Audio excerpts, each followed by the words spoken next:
फडणवीस के loud speaker वाली बात पर शिवसेना यानी उद्धव के शेर संजय राउत अब भड़क चुके हैं। उन्होंने इस मुद्दे पर एक बड़ी बात कह दी। नमस्कार, मेरा नाम है साजिब और आप देखना शुरू कर चुके हैं नेक्स्ट 9 न्यूज नेशन। दरअसल महाराष्ट्र भाजपा चीफ चंद्रकांत पाटिल की तरफ से एक तारीफ करते हुए संजय राउत ने शिंदे सरकार पर निशाना साधा है। राउत ने रविवार को कहा कि शिंदे के नेतृत्व वाली सरकार का दोहरा रवैया देखकर लगता है कि इसका आधार मजबूत नहीं और ये सरकार ज्यादा दिनों तक नहीं चल पाएगी। उन्होंने कहा कि शिंदे सरकार अपने अंतर विरोध के चलते ही गिर जाएगी। भाजपा की तरह लाउड स्पीकर पर डेट नहीं देंगे, राउत ने ये बयान दिया है। बता दें कि राउत ने कहा, हम भारतीय जनता पार्टी की तरह लाउड स्पीकर पर तारीख नहीं देंगे, लेकिन यह सरकार निश्चित रूप से लंबे समय तक चलने वाली नहीं। शिवसेना के मुख्य प्रवक्ता राउत ने कहा कि शिंदे सरकार के गठन के लगभग 1 महीने बाद भी किसी विभाग का आवंटन नहीं किया गया है। उन्होंने कहा, चोरी छिपे बनाई गई दोहरा रवैया रखने वाली यह सरकार अपने ही अंतर्विरोध से गिर जाएगी। इस सरकार की नींव मजबूत नहीं। भाजपा की महाराष्ट्र इकाई के प्रमुख चंद्रकांत पाटिल ने इससे पहले शनिवार को कहा था कि पार्टी ने पूर्व मुख्यमंत्री देवेंद्र फडणवीस के बजाय शिवसेना के बागी नेता शिंदे को राज्य का मुख्यमंत्री बनाने का भारी मन से निर्णय लिया था।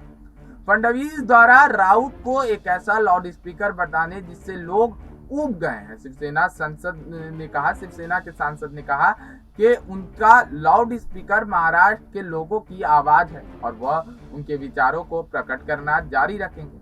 उन्होंने कहा, यहाँ तक कि फडणवीस भी मेरा लाउड स्पीकर सुनते हैं। हमें जो कुछ कहने की जरूरत होती है निर्बाक होकर कहते हैं। उन्होंने कहा, शिवसेना का लाउड स्पीकर 56 वर्षों से बज रहा है और लोग हमेशा यह जानने को उत्सुक रहते हैं कि यह क्या बोल रहा है। शिवसेना नेता ने कहा, आज अपनी सरकार को देखिए, आप दिल्ली कितनी बार जाते हैं, 1 महीने बाद भी विभागों का बंटवारा नहीं हुआ है। आखिर इसके पीछे का क्या कारण है?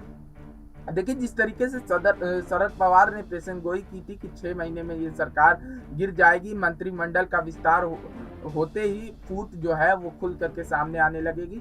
तो अब ये कहीं ना कहीं दिखने लगा है कि क्योंकि अभी तक मंत्रिमंडल का जो है विस्तारीकरण अभी तक नहीं हो पाया है, तो ये शरद पवार की जो बात है कहीं ना कहीं 1% भी अगर माने तो सही होती दिख रही है। लेकिन शिवसेना के साथ पूर्व में भाजपा के सरकार बनाने संबंधी फडणवीस के बयान को लेकर राउत ने उन पर निशाना साधा। उन्होंने सवाल किया, वह किसी शिवसेना की बात कर रहे हैं, वो किस शिवसेना की बात कर रहे हैं? क्या पार्टी संस्थापक बाला साहेब ठाकरे और उद्धव ठाकरे के बिना शिवसेना हो सकती?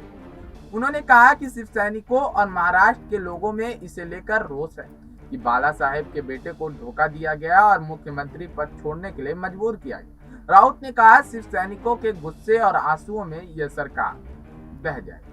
फिलहाल इस खबर में इतना ही। तब तक के लिए बने रहे और देखते रहे नेक्स्ट टाइम न्यूज नेशन।